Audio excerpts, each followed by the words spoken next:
Comenzamos este año 2023 en Cruzando Fronteras con una conocida invitada del programa, que es nuestra querida Margarita Saldaña, teóloga y miembro de la familia espiritual de Charles de Foucauld. En esta ocasión vamos a hablar con ella de una de sus últimas obras, que es el Evangelio Diario en la Compañía de Jesús 2023. Margarita realiza los comentarios al Evangelio de cada día y, tal y como es su estilo, su manera de abordar la vida, su propia espiritualidad, conecta muy bien los textos del Evangelio con nuestra vida cotidiana. Margarita pone un poquito de sal a nuestro día a día con estos sabrosos, originales y profundos comentarios. Además, Margarita suele decirnos que en la vida de cada día, en la vida cotidiana, es donde más fácilmente se revela el Señor. Así que vamos a hablar de este comentario al Evangelio que nos va a acompañar en este recién estrenado 2023. Pues qué alegría comenzar este año 2023 con Margarita Saldaña. ¡Feliz año, Margarita! Feliz año, Fernando y amigas y amigos de Cruzando Fronteras. Aquí donde la ven es más difícil pescar a Margarita, pero hoy está con nosotros y estamos muy contentos porque comenzar este 2023 con el Evangelio, con estos comentarios al Evangelio de cada día editados en la Compañía de Jesús, con los textos de Margarita Saldaña, como decíamos al principio, pues yo creo que es toda una gran oportunidad para zambullirnos en el mensaje de Jesús. Margarita, yo creo que tú tienes ahí los dos formatos para que nuestros amigos lo vean. Yo tengo aquí el formato pequeño, además ya ven que el librito es grandecito porque contiene, además de los comentarios de Margarita, pues otros materiales de oraciones, calendarios litúrgicos, bueno, muchas cosas. Enséñanos los dos formatos, Margarita. Pues mira, Fernando, aquí tenemos el mismo que tienes tú, que es el formato clásico. La idea es poderlo llevar en el bolso y trasladarlo fácilmente con nosotros. Y después está el formato en letra grande, que tiene el formato pues, de un libro y que es muy interesante porque cuando empezamos a tener ya dificultades de visión, pues no nos hace falta ponernos las gafas y este nos puede acompañar mejor pues en casa, en los tiempos de oración. Y como dices, además de los comentarios, creo que es interesante porque trae también el ordinario de la misa, con lo cual también para los sacerdotes que celebran la Eucaristía es útil. Y después, al final, vienen una serie de oraciones y devociones, entre comillas, pues para empezar la jornada, terminar el día, el examen, las letanías del rosario y textos propios de espiritualidad ignaciana, oraciones propias de la espiritualidad ignaciana, porque como tú dices, pues es el Evangelio Diario en la Compañía de Jesús, publicado pues por el Grupo Comunicación Loyola. Margarita, ¿qué ha supuesto para ti escribir estos textos breves, pero sobre todo zambullirte en el Evangelio de todo un año litúrgico? Pues bueno, primero de todo, una gran sorpresa. A mí cuando me hacen este encargo, pues me entra como una especie de susto, ¿no? Porque comentar el Evangelio de todo un año litúrgico es una tarea muy, muy grande en sí. Yo creo que tú también has hecho este encargo en algún otro año para alguna otra editorial y sabes de lo que se trata, ¿no? Es un trabajo como que lleva mucho trabajo interior y valga la redundancia, ¿no? Entonces, primero, una sorpresa y un poco de susto. También porque este Evangelio tiene la característica de que es el Evangelio que se lee en la compañía de Jesús. Y entonces, normalmente, habitualmente, los comentaristas son jesuitas. El año pasado fue José Ramón Busto, en el año 2022, en el año 2024 será Paco Pepe, y solo de vez en cuando invitan a alguna mujer. Y bueno, pues he coincidido que este año me llamaron a mí, así que sorpresa y un poco de susto. Y después, esto como anécdota, ¿no? Y después en el encuentro pues cotidiano con la palabra ha supuesto, yo diría, una gran aventura. La aventura, evidentemente, ¿no? Yo cada día rezo con el texto del Evangelio diario ya desde hace muchísimos años, pero es diferente rezar cuando sabes que que tienes que de esa oración, de eso que has contemplado, extraer algo para compartir con otras personas, ¿no? Entonces es esa aventura de ir dejándome trabajar yo misma por la palabra, también con el objetivo de comunicar, ¿no? Un poquito como decía Santo Domingo, contemplata alis tradere, ¿no? Llevar a otros lo que hemos contemplado. Entonces ha sido esa aventura de dejarme trabajar en lo cotidiano, superando a veces también como obstáculos, resistencias, porque la palabra no es evidente. Y claro, cuando tú rezas para ti, entre comillas, bueno, pues te dice más o menos, pero cuando rezas también con el objetivo de comunicar a otras personas esto que la palabra te ha dicho, pues algo tienes que extraer al final, ¿no? Entonces, pues a veces hay resistencias, hay obstáculos, hay días en los que estás pues en una situación de más sequedad, que tienes que volver otro día y otro día para que el texto como que resuene en ti. Entonces, pues esa aventura, ¿no? Con una palabra viva, porque es eso al final, ¿no? Que el Evangelio es palabra de Dios viva y eficaz. Entonces no es como aproximarte a otro texto cualquiera en el que sacas conclusiones a partir de tu análisis intelectual, ¿no? Esto es como una aventura profundamente interior y humana de encuentro con esa palabra.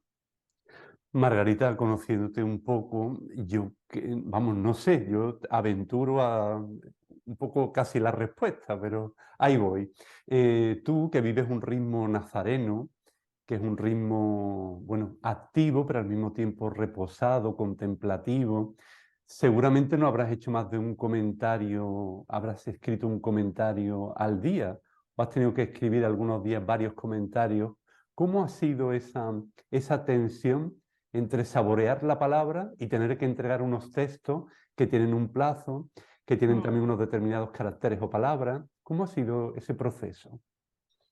Pues yo diría que bastante ascético, ¿no? Hay una diferencia siempre entre cómo te propones llevar a cabo una tarea y después en la realidad, pues a partir de las circunstancias de la vida, cómo lo puedes hacer, ¿no? Yo digo siempre que soy una mujer que detesta la saturación y por lo tanto mi objetivo era hacer un comentario al día y más o menos lo fui pudiendo llevar durante mucho tiempo. Es decir, que estos comentarios del 2023 yo los fui escribiendo a lo largo de todo el año 2021 por un tema de entregas, ¿no? Y tal. Pero bueno, habitualmente sí, yo convertí el año 2021 en el encuentro con estos comentarios que ahora pues van a encontrar los lectores en el 2023. Y cada día iba tomando un texto y llevándolo a mi propia oración. Hubo ya una fase final en la que por circunstancias me habían ido quedando textos sin comentar y ahí sí que tuve que acelerar un poco, ¿no? Y, y ponerme ya más delante del escritorio a sentir los textos y a estudiarlos, porque esto también lleva tiempo de estudio, ¿no? Y de lecturas de comentarios exegéticos, de lecturas de los Santos Padres, es decir, que es una integración de elementos distintos, ¿no? Pero es verdad que en un momento tuve que acelerar, pero el conjunto del Evangelio lo pude ir haciendo, pues eso, como en el dejarme calar sí, calar, penetrar suavemente por la palabra de una manera nazarena, como tú bien dices, ¿no? En el día a día de mi oración personal y de mi estudio personal. Ujú. Y también para tantas personas que se van a acercar a este evangelio, que les gustará saber más cosas de esta elaboración tan casera, tan hogareña, habrá habido textos más difíciles de comentar. Y también hay temas que se repiten en el evangelio, por ejemplo, no sé, de curaciones o de milagros de Jesús o de... Entonces, cuando hay algunos temas que se repiten más o algunos temas más difíciles, ¿eso cómo lo has ido abordando también? Es verdad que es decir, para mí acercarme hacer este ejercicio, ¿no? De comentar el ciclo litúrgico en su integralidad, me ha mostrado cómo, primero, en los textos que nos propone la Iglesia hay un orden, ¿no? Empezamos con el Evangelio de Marcos, después, durante unas ciertas semanas de Pascua, leemos a Juan, después leemos a Lucas y después leemos a Mateo, ¿no? Y entonces va siendo de cada evangelista, vamos haciendo una lectura continua. Y en esa lectura continua de cada evangelista van apareciendo yo me he ido haciendo más consciente gracias a este ejercicio de comentario, ¿no? Van apareciendo como temas que se repiten efectivamente. Y claro, para mí lo que ha sido muy interesante y propongo también al lector, o mejor dicho, al orante, ¿no? Porque este es un material, pienso que fundamentalmente para ayudar a la oración, ¿no? A otras personas, pues digo que lo que más, o sea, una de las cosas que me ha llamado mucho la atención es que en estos temas que van apareciendo y que se repiten, por ejemplo, el tema del conflicto, que si quieres después podemos hablar de él de una manera más profunda, pues Jesús, vamos conociendo a Jesús a través de facetas muy diversas, ¿no? Hay distintas escenas de conflicto que está muy presente desde el comienzo de los evangelios, de conflicto de Jesús con los dirigentes, con los escribas, con los fariseos. Bueno, entonces en esas escenas de diatriba o de conflicto vamos viendo, por ejemplo, de dónde viene el conflicto, quiénes son las personas que están en causa en esos conflictos, qué siente Jesús delante de esas personas y delante de los que le acusan, cómo resuelve Jesús ese conflicto, a dónde le lleva, etcétera. Entonces, una misma temática que puede estar repetida a lo largo de muchos textos, nos permite ver aspectos o facetas muy diferentes de la vida de Jesús.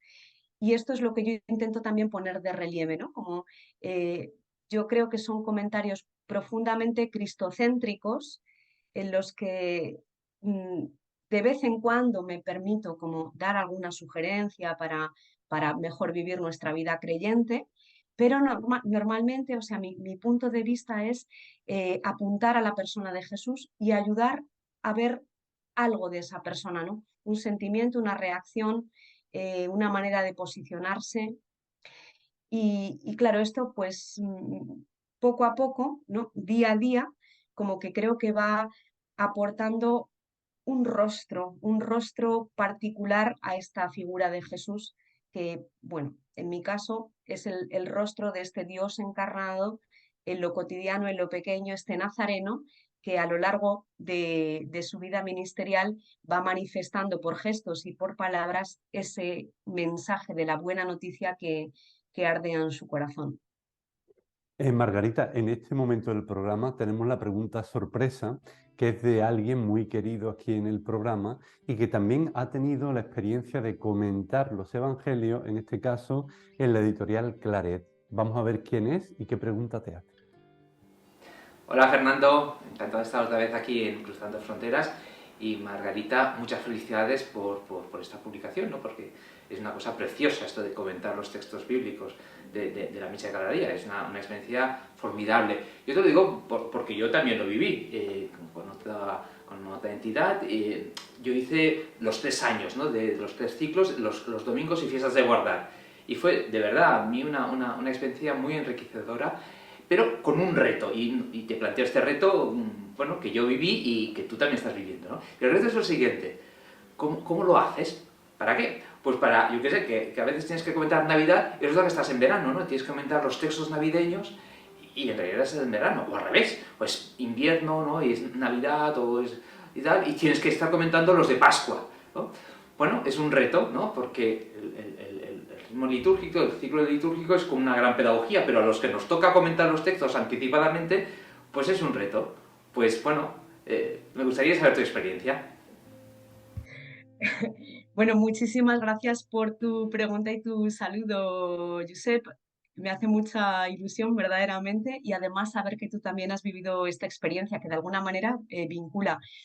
Y bueno, yo comentaba antes que intenté en la medida que pude pues ir acompañando el ciclo litúrgico desde mi propia oración para poder hacer los comentarios. O sea que en este sentido la mayor parte del tiempo no estuve desconectada del tiempo litúrgico en sí. Pero es verdad que se dieron circunstancias en las que me encontré en la situación que tú describes.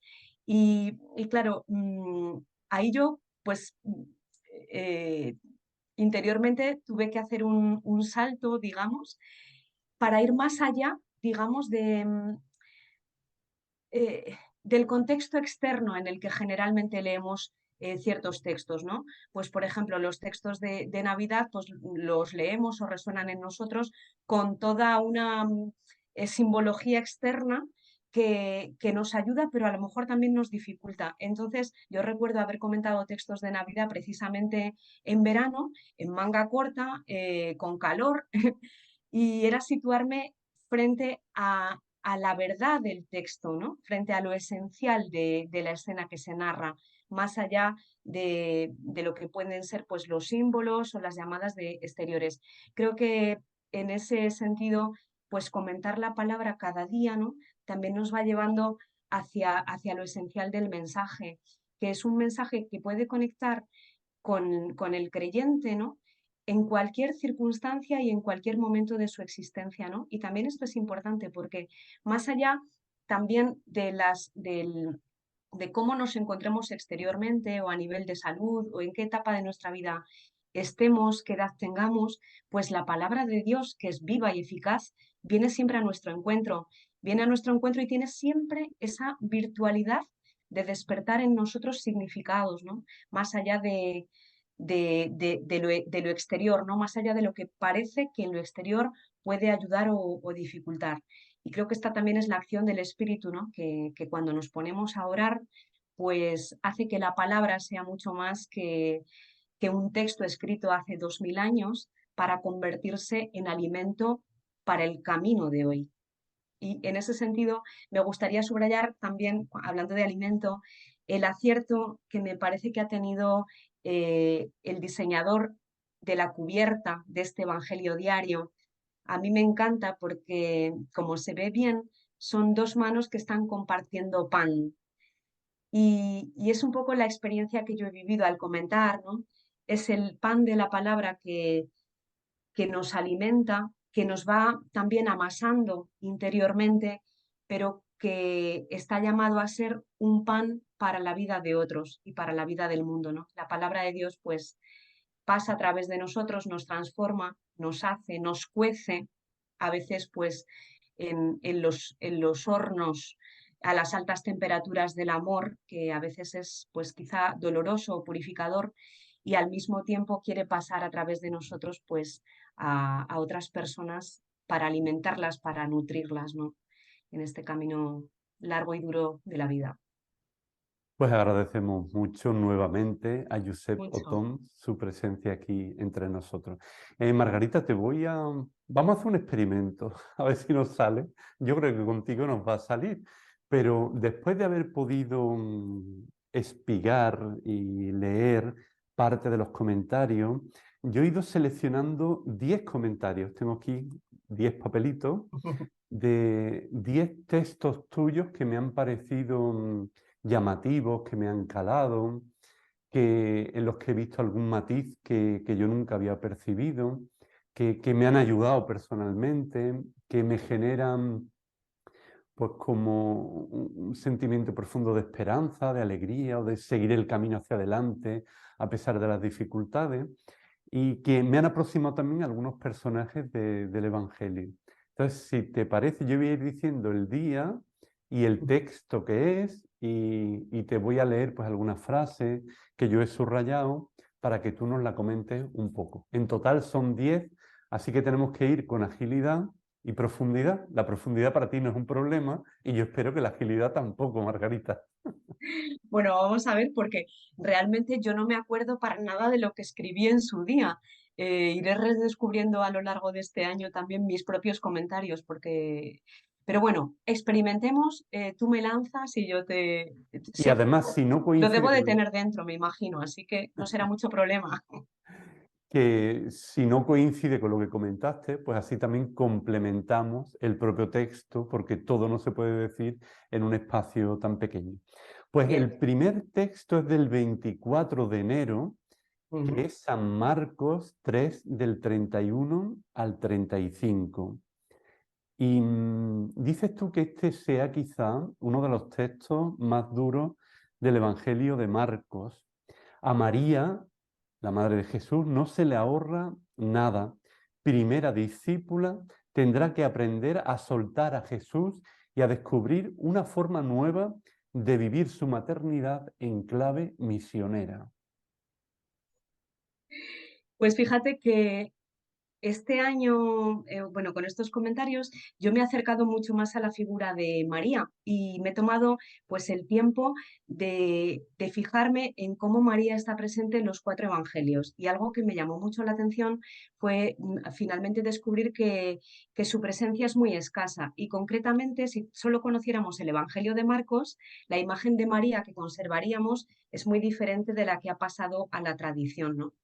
Y aquí, pues en este texto a mí me llamaba mucho la atención cómo lo que Marcos subraya de María es que no ha comprendido todavía nada, es decir, que necesita hacer el camino de la discípula, aunque en su corazón seguramente haya adherido profundamente al proyecto de Dios, no se le ahorra en su camino plenamente humano nada de lo nuestro y por lo tanto tampoco esa manera que ha tenido que vivir o ese camino que ha tenido que recorrer de relacionarse con su hijo, ya no a partir del vínculo de la carne, ¿no? Como madre, sino a partir del vínculo de la discípula. María aquí no se sienta en el círculo de los discípulos, según Marcos, queda fuera. Entonces, cómo ella ha tenido que hacer ese camino también de aprender a sentarse a los pies de su hijo como discípula, en clave misionera, ¿no? Como digo.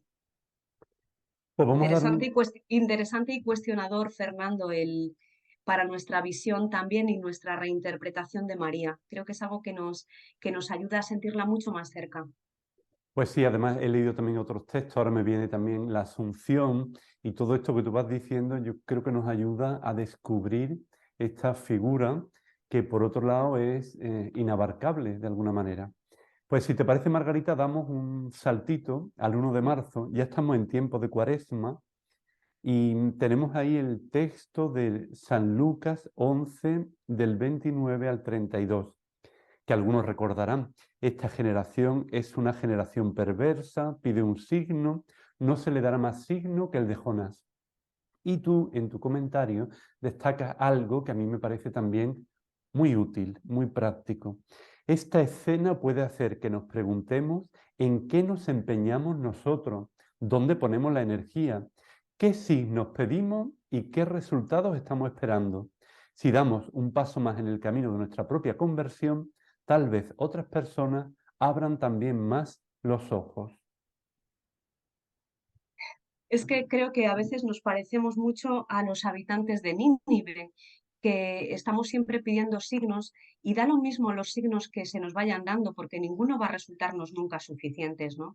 Entonces, a lo mejor de lo que se trata precisamente es en esa clave de la conversión de abrir los ojos para poder aprender a descubrir la presencia de Dios y el reino que ya está presente en los signos que ya se nos están dando, más allá de aquellos signos que nosotros quisiéramos ver y que quizá no están a nuestro alcance, ¿no? En realidad, si creemos a Jesús, el reino ya está entre nosotros, no depende de signos exteriores o de signos maravillosos, de milagros que llegarían a convencernos, sino del milagro de transformar nuestra mirada para descubrir cómo Dios ya está actuando y está transformando el mundo. Ya. Bueno, pues ahora vamos a dar un saltito un poco más grande porque nos vamos a ir hasta el 26 de mayo, que tenemos ahí el Evangelio de San Juan 21 del 15 al 19. Y digo que el salto es un poco más grande porque yo ya hace un mes o así le he dicho a Margarita que me gustaría que tuviéramos un programa especial del Tríodo Pascual con ella. Así que esos textos pues podremos comentarlos de una manera más detenida y nos ambientarán para esos momentos tan especiales del misterio de Jesús. Entonces aquí nos encontramos con la famosa escena de la pregunta que Jesús le hace Simón a Pedro: Simón, hijo de Juan, ¿me amas más que esto? Y tú comienzas el comentario de esta manera: la memoria herida frena el despliegue de la vida. Por eso es importante hacer procesos de sanación que permitan integrar el pasado y abrirse a nuevos futuros. Sí, este Pedro que está herido en la memoria por su propia traición, de todas maneras, yo creo que que todavía quizá sigue como apoyándose en sí mismo, ¿no? Hasta que vive este encuentro con el resucitado. Ya no se apoya en sus fuerzas cuando él decía, bueno, aunque todos te nieguen, yo no te negaré, pero ahora se apoya de todas maneras en sus fuerzas porque se apoya en su fragilidad, en su impotencia, ¿no? Y este encuentro con el resucitado va a ser el que sane su memoria y el que le capacite para convertirse en aquel que va a conducir a sus hermanos, porque va a descubrir que el que lleva las riendas de su vida ya no es él, ni en su fuerza, ni en su fragilidad, sino el resucitado que vuelve a restaurar su capacidad de ser y de acompañar, ¿no? Parece que es una figura interesante para ayudarnos a hacer camino en esos procesos de sanación, ¿no? Y de integración de nuestra identidad, que fíjate que este es un texto que leemos en el tiempo pascual y sin embargo es una escena que remite verdaderamente a lo que es el proceso de la conversión. Cómo a partir de esta conversión honda y de este descubrimiento de quiénes somos de verdad ante nosotros mismos y ante Dios, podemos acompañar a otras personas en el camino. Una figura que interpela, ¿no? Un relato de conversión que interpela. Realmente. Margarita, también cambiando un poco ahora el chip, hay en este comentario al Evangelio 2023 algunas fiestas que son el contenido de nuestra fe. Por ejemplo, la fiesta de la Santísima Trinidad el 4 de junio, con ese texto de San Juan 3, del 16 al 18. Y ahí dice en el comentario, la Santísima Trinidad es un misterio, una realidad que nos sobrepasa, pero al mismo tiempo viene a nuestro encuentro con un deseo infinito de revelarse y de ser acogida. A mí esto me resuena mucho, eso de Dios y la cotidianidad, ¿no? Es el misterio de un Dios que en su propia entraña conoce simultáneamente la alteridad y la comunión. Es difícil, yo creo, siempre para los que predicáis hablar de la Santísima Trinidad, ¿no? Porque al final en el imaginario cristiano lo que queda es que es un enigma, los tres en uno y tal. Bueno, y yo al comentar este texto me ponía en la piel de aquellos que se dedican más directamente a la predicación y decía, y yo pensaba, ¿no? ¿Qué es lo que yo diría? Y lo que yo diría tiene que ver con la experiencia que yo misma hago del Dios Trinitario. Y entonces yo cada vez más voy como pudiendo, pudiendo ver en la medida que se puede ver lo que no se puede ver, ¿no? Pero dejándome en todo caso tocar por estas dos dimensiones que están tan presentes en el Dios Trinitario, ¿no?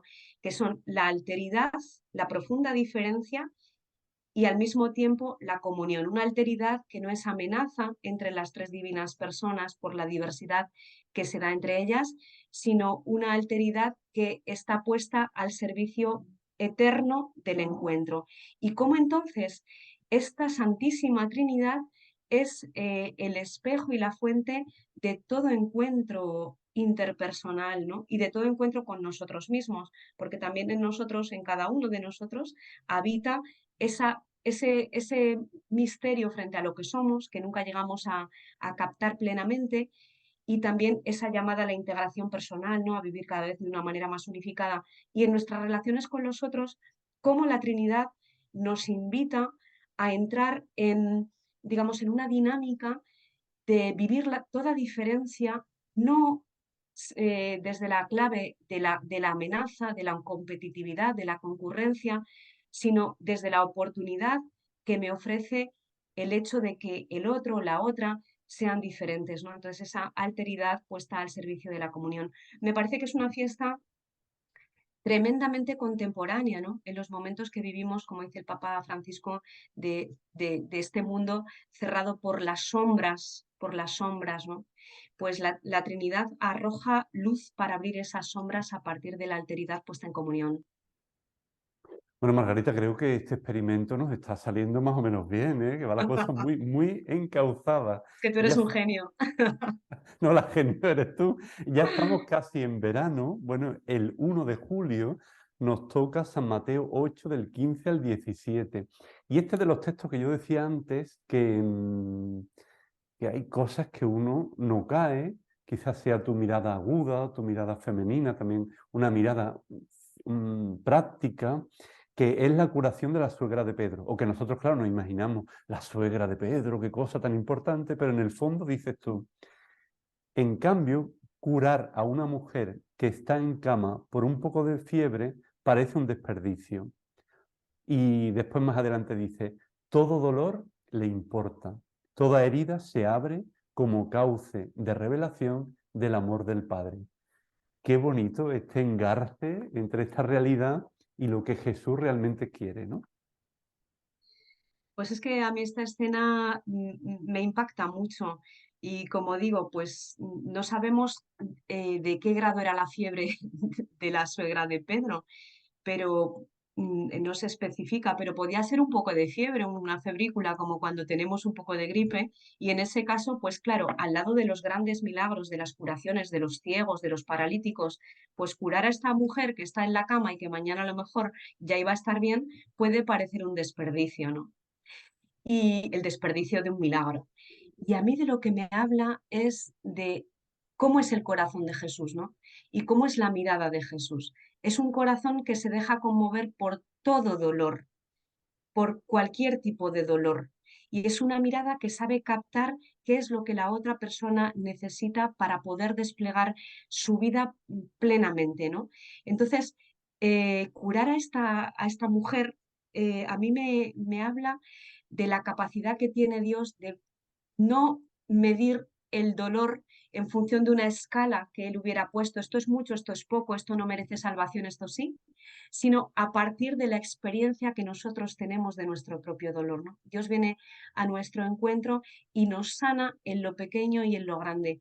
Y también entonces nos embarca en ese proceso de acompañar y de respetar a los demás también en sus propios dolores, ¿no? Que muchas veces nos son ajenos y que tendemos a medir a partir de nuestra propia vara, ¿no? Este corazón de Jesús también tiende a hacernos más personas más compasivas y más atentas al dolor de los demás. Y otro aspecto que me encanta a mí en esta escena es que esta mujer curada, tocada por la mano de Jesús, se levanta y se pone a servir, porque el amor experimentado necesariamente se convierte en amor entregado, ¿no?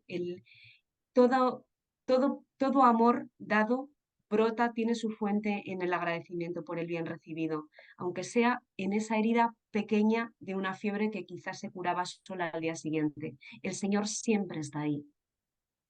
Para mí alguna de estas cosas también me ha resonado la primera temporada de la serie de Chosen, Los Elegidos, donde aparece también la suegra de Pedro y toda esta escena recreada y que merece también la pena pues que podamos verla.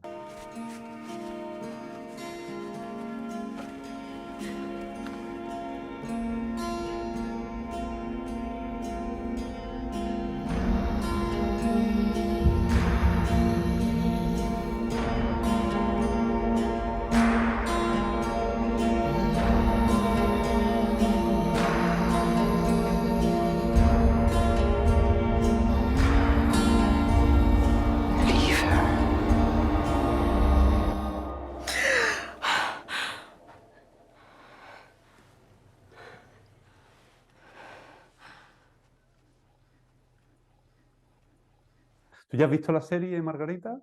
No, todavía no, pero lo tengo ahí pendiente. Eso, tú le vas a sacar mucha punta seguro. Bueno, Margarita, siguiendo en el mismo mes de julio, he seleccionado también el 28 de julio, que es el Evangelio San Mateo 13, del 18 al 23, que es la explicación de la parábola del sembrador, porque claro, también tú has tenido que afrontar textos que son muy conocidos catequéticamente, que desde pequeños pues los hemos ido trabajando, nos han ido inspirando. Y es muy bonito lo que dice, conviene revisar de vez en cuando los bordes de nuestros caminos y pide al Espíritu que vaya conquistando también en nosotros parcelas de tierra fértil para la vida del reino.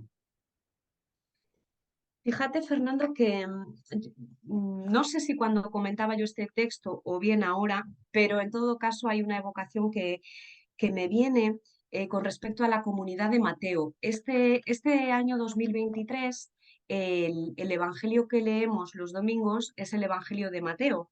Y a esta altura del año, el 28 de julio, ya estamos también en los días de diario leyendo el Evangelio de Mateo. Y claro, cuando yo me puse a hacer este ejercicio de comentar, pues estuve revisando, ¿no?, un poco las características del Evangelio de Mateo y de la comunidad a la que se dirige.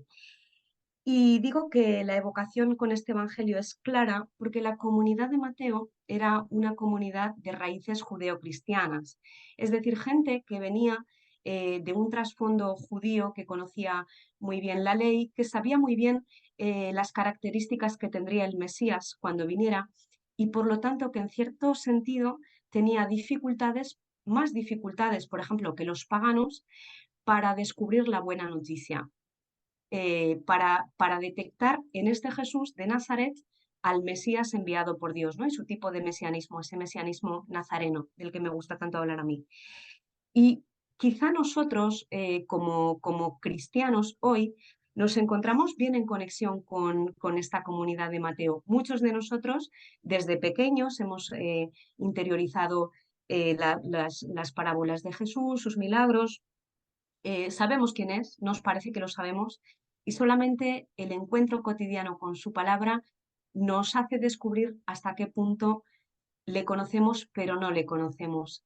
Y por eso, decía yo, pues quizás sea tiempo de revisar los bordes de nuestros caminos, ¿no? Para dejar que esta imagen de Jesús se haga siempre nueva, ¿no? Y que su palabra pueda despertarnos nuevos sentidos y nuevos horizontes allí donde creemos que ya pues nos lo sabemos de memoria. Pues Margarita, vamos ya al 5 de septiembre, que ahí tenemos el Evangelio de Lucas 4, del 31 al 37, que es el hombre poseído por un espíritu inmundo. Entonces yo tengo por aquí subrayado que Jesús, ante el mal, interroga nuestra manera de abordar los demonios cotidianos que nos asedian. ¿Cuánta cancha les damos? ¿Hasta dónde les permitimos que tomen la palabra y hasta la rienda? Y bueno, y dices también otra cosa que me ha parecido muy original. ¿Estamos entrenados para no dialogar con ellos si no es para hacerlos callar? Fíjate que este texto, esta escena del Evangelio de Lucas está en el capítulo 4 y a mí me llama mucho la atención que en Lucas y en Marcos el primer milagro de Jesús es la expulsión de un demonio, el primero de todos. Y claro, yo me preguntaba cuando comentaba, cuando leía este texto y lo oraba, eh, ¿cómo es posible que Jesús de repente comienza su itinerario ministerial y de repente es capaz de expulsar demonios? Esto es de repente. Y claro, si contemplamos a Jesús como verdaderamente hombre y habiendo recorrido una historia muy larga hasta que se encuentra en los caminos predicando, él ha pasado 30 años en Nazaret, pues seguramente Nazaret, su vida ordinaria, esos 30 años que ha pasado sin hacer o decir nada extraordinario, han sido para él el espacio en el que ha ido aprendiendo a descubrir qué son los demonios, es decir, esas fuerzas que nos atenazan, que nos impiden vivir a pleno pulmón, que nos desgastan por dentro, que nos complican la vida, que nos separan de quienes somos y que nos separan de los demás y de Dios, ¿no? Entonces, Jesús ha ido entrenándose a lo largo de su vida de Nazaret en este descubrimiento de los demonios. Ha ido, digamos, aprendiendo a discernir y a elegir.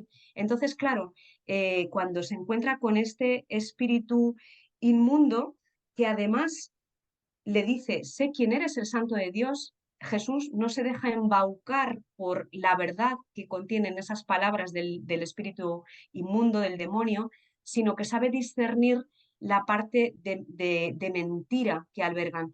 Y le dice, cállate, no entra en diálogo con él, sino que le hace callar. Y entonces es quizá una escena bonita para que nos preguntemos en qué medida en nuestra vida cotidiana nos vamos adiestrando en este discernimiento que nos permite descubrir por dónde andan sueltos nuestros malos espíritus o nuestros demonios y de qué manera vamos aprendiendo a afrontarnos y a relacionarnos con ellos. Pues, siempre el vínculo entre esta visión de Jesús a lo largo de su vida ministerial y cómo se ha ido forjando este Jesús de la vida pública a lo largo de todos esos años de la llamada vida oculta, ¿no? También en este ámbito del discernimiento de espíritus. Pues vámonos ya hasta el mes de octubre. El 10 de octubre tenemos el Evangelio de San Lucas, 10 del 38 al 42, que es la escena preciosa de Marta y María. Y yo me he quedado un poco con el acertijo de Jesús que dice, solo una cosa es necesaria. Y tú dices, lo único necesario no es ciertamente quedarnos sentados sin hacer nada, sino vivir lo que toca después de haber elegido la mejor parte. Es decir, sin perder la actitud de escucha profunda de Dios en todas las cosas. Casi nada, Margarita. Fíjate que a mí, delante del texto, de la escena, mejor dicho, de Marta y de María, siempre me viene al corazón un texto de la regla de la comunidad de Grand Champ, que es una comunidad de monjas en Suiza, una comunidad ecuménica, y ellas en su regla de vida dicen que lo contrario de la contemplación no es la acción, sino la dispersión. Y yo creo que esta perspectiva nos ayuda a salir de esa interpretación dicotómica de Marta y María, la acción y la contemplación, para ver cómo precisamente hay todo un itinerario que se nos propone de vivir integradamente la contemplación, es decir, el encuentro cotidiano y profundo, no solamente con Dios, sino también con nosotros mismos y con los otros, con el mundo, a partir de la escucha profunda, es decir, de la atención, de la concentración interior. Claro, escoger esta mejor parte no es la tarea de un día, ni de unos ejercicios espirituales, ni un propósito que uno se hace, sino es una gracia que se recibe, ¿no? Y que hay que pedir. Entonces, yo digo siempre, si Marta no hubiera hecho una muy buena comida, a lo mejor Jesús no había ido tan frecuentemente a esa casa, porque Jesús iba a casa de estos amigos a descansar, ¿no? Pero si esta Marta no hubiera tenido también la capacidad de escucharle, como María seguramente tenía también la capacidad de servirle, si Jesús en esta casa no hubiera encontrado la escucha y el cariño, y si estas dos mujeres, las dos, cada una a su manera, no se hubieran dejado tocar por él, pues seguramente esta escena no la conoceríamos, ¿no? Entonces también esa llamada a la integración en nuestra propia vida, escoger la mejor parte como gracia y no como esfuerzo. Qué bonito también esa pincelada del hogar de Betania. Mm. Bueno, vámonos ahora a una bienaventuranza escondida. El 6 de noviembre tenemos el texto de Lucas 14, 12 al 14. Serás bienaventurado porque no pueden pagarte, te pagarán en la resurrección de los justos. Cuando des un banquete, invita a los pobres, lisiados, cojos y ciegos, y ahí se produce la bienaventuranza. Y aquí comentas, la dicha se esconde en que seremos pagados, no como ya sabemos, no como lo hacemos nosotros, sino de una manera bien distinta. Mm. Bueno, las bienaventuranzas tienen esa virtualidad, ¿no? de plantearnos paradojas que nos parecen irresolubles, porque, por ejemplo, ¿cómo van a ser felices los que lloran, ¿no? ¿Cómo van a ser felices los pobres? Entonces Jesús propone siempre caminos de buena aventura, ¿no? De dicha, de felicidad, que parecen incompatibles pues, con lo que nos proponen nuestros mundos interiores y con lo que nos propone continuamente el mundo. Y aquí pues nos encontramos con una de esas bienaventuranzas que no están en el catálogo oficial, de este que nos aprendemos de memoria cuando somos pequeños, sino que nos sorprenden, ¿no? Y efectivamente aquí se trata de descubrir la alegría de dar, no porque pensemos que no vamos a recibir nada, sino de dar con la gratuidad de quien sabe que recibirá, pero de una manera completamente inusitada, y de no quedarnos pensando, bueno, ¿cómo me van a pagar? Sino de saber que ya en el hecho de compartir y de dar está la propia paga, ¿no? Que es el encuentro precisamente con el otro. Y cuando Jesús habla aquí de la resurrección de los justos, bueno, es una manera como de hablar de cómo de decir, ¿no? Cómo esta gratuidad que se nos propone ya en el tiempo presente encontrará su colmo y su plenitud en el encuentro definitivo con Dios, ¿no? Este que es la gratuidad, el colmo, el desbordamiento del amor. Y es efectivamente un camino de buena aventura. Yo tendría ganas de lanzarme un proyecto de comentar las otras bienaventuranzas, que hay muchas escondidas en las páginas de los evangelios. Hay muchas bienaventuranzas, hay muchos momentos en los que Jesús dice, dichoso tú, sí, bienaventurado el que... Y bueno, comentar eso sería un ejercicio interesante, un proyecto bonito. Pues sí, después te invitaríamos al programa cuando tú pudieras para comunicarnos estos descubrimientos. Lo tuyo es gula. Bueno, Margarita, ya tenemos el último plato sabroso, el 2 de diciembre, el Evangelio de San Lucas 21, 34 al 36, que es un texto donde Jesús nos invita a que no se emboten nuestros corazones. Y ahí indicas algo también muy importante y que ahora al principio de año y durante todo el año pues que tendríamos que tener presente: los agobios de la vida y toda clase de compensaciones, incluida la dopamina que genera la conexión a los dispositivos digitales, nos distraen y hasta nos embotan el corazón. Mm. Sí, este sábado 2 de diciembre, por lo que veo, que no me acordaba yo, es el último día del año litúrgico en el año 2023, y quizás sea pues una ocasión propicia este final del año litúrgico para revisar, ¿no? Cómo hemos ido viviendo en nuestra relación con la palabra y hasta qué punto hemos dejado que sea para nosotros pues hálito vital, ¿no? Un soplo de vida, porque evidentemente vamos caminando y nos vamos dejando iluminar por la palabra de Dios, pero al mismo tiempo vamos dejándonos también como configurar, formatear por muchos estímulos que pueden embotarnos por dentro. A lo mejor no son las borracheras, a lo mejor no. Jesús habla de algunas fuentes de embotamiento, pues cada uno tendrá que revisar las suyas, pero estar embotado es como tener como la cabeza pesada, ¿no? Y el corazón, y ser incapaces de pensar, de reflexionar, incluso de salir de nosotros mismos.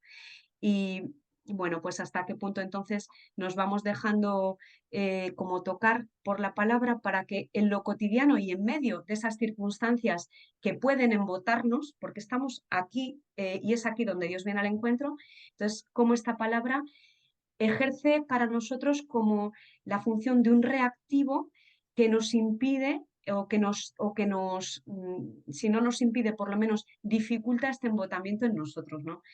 Corremos el riesgo, estamos ahí, no podemos escapar del mundo. No he venido para sacarlos del mundo, dice Jesús. Jesús no nos saca del mundo, Jesús viene a encontrarnos y a ayudarnos a caminar siempre en las coordenadas de este mundo, con estos riesgos de embotamiento que son los de nuestra cultura, que también son oportunidades para el crecimiento del reino, ¿no? Entonces, pues con esperanza dejar que el Espíritu nos vaya pues llevando, abriendo caminos.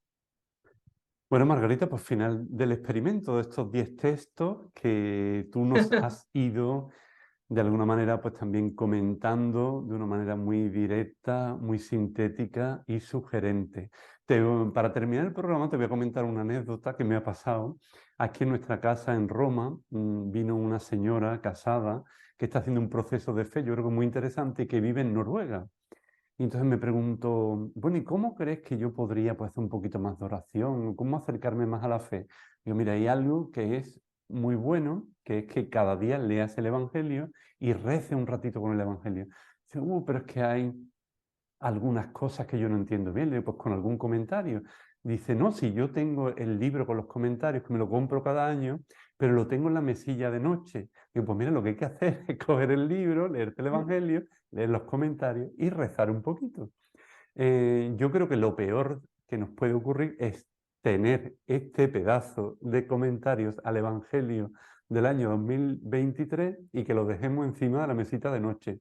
Ojalá pues los subrayemos, los trabajemos, los oremos, porque en estas cosas en torno a nuestra fe y a los productos religiosos a veces somos muy de consumir y de comprar, pero luego no utilizamos los materiales. Y yo creo que este material es precisamente para usarlo, para disfrutarlo y para que nos ayude, como tú muy bien nos decía Margarita, a ese encuentro con Jesús en la cotidianidad de nuestra vida. Bueno, Margarita, un placer como siempre habernos acercado al Evangelio, pero al mismo tiempo una cristología muy para andar por casa, donde nos hemos acercado a Jesús y donde han salido cuestiones fundamentales de nuestra fe. Pues muchas gracias también por este libro que tanto nos va a ayudar y hasta muy pronto. Muchas gracias, Fernando, y me gustaría dejaros con el deseo de que si leéis estos comentarios, los olvidéis para quedaros con la experiencia personal que la palabra de Dios generará sin duda en cada uno de vuestros corazones. Con este deseo os deseo un feliz año 2023 en compañía de la palabra de Dios.